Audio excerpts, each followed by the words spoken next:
Hey everyone, this is Dylan from Nigeria, and in this video, we're going to talk about how you could add trend lines on TradingView. First thing we'll do is open TradingView. Then, we are currently on the charting interface. As you can see from the top, this is the euro-dollar chart. So, by the left, we can easily locate the drawing tools. Next, we'll choose the trend line tool.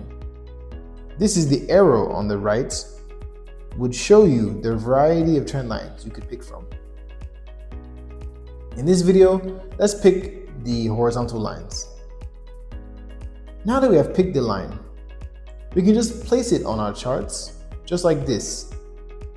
We can press Alt-H, and for Mac, it's Alt-T. The good thing about TradingView is it shows you the shortcuts besides all the types of trend lines.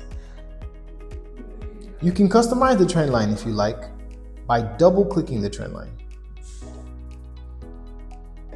Just follow these easy steps and you'll be able to add trend lines to your charts. Thank you guys for watching, and I'll see you in the next video.